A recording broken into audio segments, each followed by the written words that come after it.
You're listening to the Mezzo Guild podcast. بس أنا لازم أحسه الأول عشان أقوله. 아직 나의 어색한 한국말이 짤따рат하고 지적하진 말아주세요. Я хочу с тобой серьезно поговорить. Really good news, Farragut. No, I can quit this Maldinas a year short. Language learning, made simple. A while back, I surveyed people to find out what the biggest problem is, the biggest struggle that people have when they learn a foreign language. And the number one issue that people had was finding time. The second biggest problem that people had was finding motivation. So first was time, second was motivation. The difference between the time issue and the motivation issue is that time isn't always within our immediate control, but motivation is. That's the difference. If you've got any kind of background in education, then you might have heard at some point that there are two types of motivation. There's extrinsic and intrinsic motivation.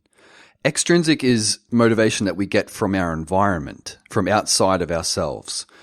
For example, if I was to offer you $100 to pass a test and you pass it with flying colors, you do really well on that test, then I've used a reward to motivate you to succeed. That's extrinsic motivation. Other language-specific extrinsic motivators might be learning a language in order to get a promotion at work or to be able to chat up girls in a bar. Anything that's outside of you is extrinsic. But then there's intrinsic motivation. This is motivation that comes from within ourselves, from inside ourselves. An intrinsic motivator could be something like, for example, wanting to learn French because you love French culture or because you enjoy learning. Intrinsic motivation is basically feel-good motivation. It's all about self-improvement and feeling good about ourselves. Experts say that kids are much more extrinsically motivated than adults, which is why they're so easy to bribe with candy. If you're a teacher, you'll know what I mean.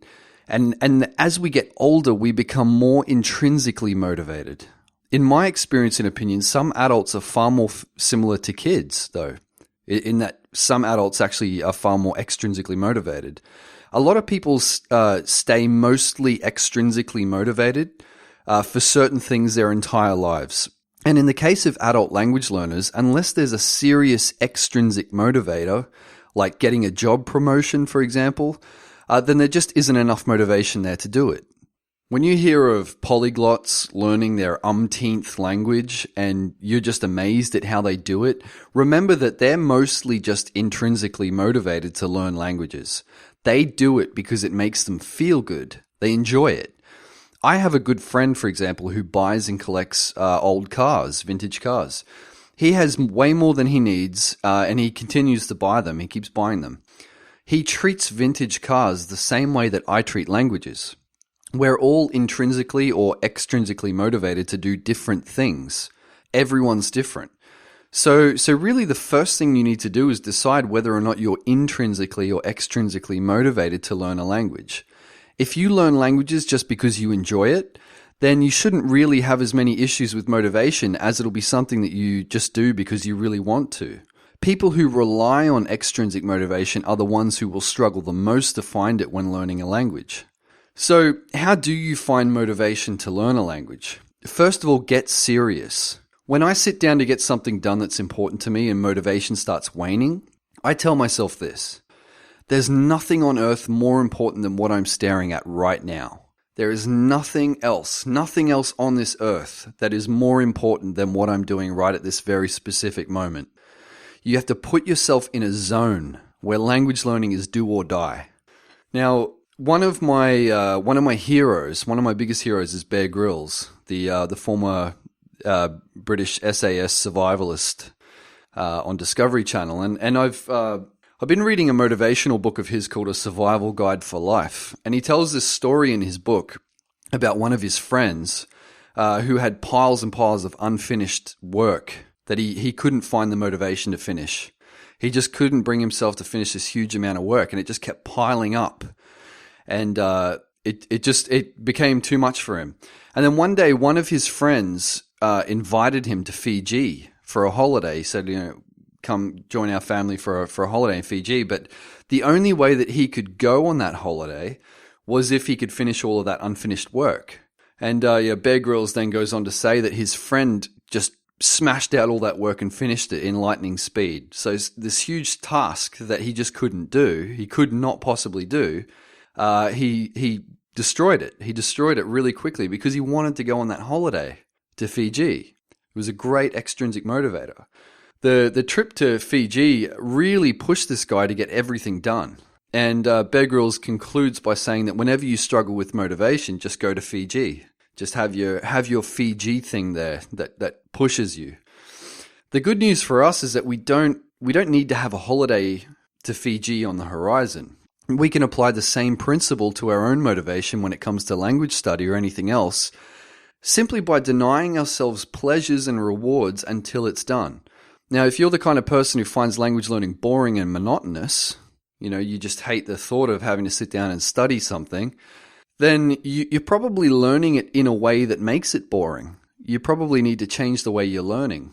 Or you may have been taught a misconception about how languages should be learned, which is making you hate the idea of study altogether. In other words, you're sitting there thinking, I've got to study all this grammar, which I've talked about in many times before, that you don't need to do that. Routine is a progress killer. Try doing something completely different for a change. Instead of going for the same book or tool that you use every time you study, use another resource that you don't usually use for a while. I'm sure that a lot of people using online tools like Duolingo, for example, sit down and use them exclusively to learn languages. They sit down and that's all they do. They sit down and go through Duolingo or something similar, and that's kind of their routine. Having a variety of learning tools and learning strategies and methods is totally key to your success and your sanity as well. The other thing is, let the world hold you to your promises. Have accountability. Now, public accountability is a really powerful thing. When everybody around you knows what you're doing, knows what you've set out to do, it's much, much harder to quit because of the social pressure that's involved. Nobody likes to fail, and especially when other people can see it. In my case, I have about, at the moment, probably between 50 to 70,000 strangers visiting my site every month, reading my articles. And, I have thousands and thousands of people who read my emails and so on, and stuff that I say on Facebook. So that means that when I learn a language and announce it, I feel a lot of pressure. I feel a lot of pressure to make sure that I do it, because I've told so many people about it. It's not because I have anything to prove, but it's because I've made it known publicly to a lot of people what I'm doing, and that really challenges me to carry through with it. If I start getting lazy or losing motivation, then all I have to do is look at my blog or my emails, and that gives me a boost. It shows me why I'm doing it, reminds me why I'm doing it. So, but this principle really applies to the real world as much as online. I mean, it's about people around you. So tell everyone around you, friends and family and colleagues, that you're learning a language. Set a date for when you expect to reach your certain goal or your goals, and tell everybody about it. Let them hold you to it and remind you constantly. So just to summarize, number 1, self-rewards and punishments. Deny yourself simple pleasures until the job is done. Number 2, break your routine and monotony. If it's boring, you're doing it wrong. And number 3, seek out social pressure. Hand the whip to people around you to make sure that you follow through on what you've said you're going to do.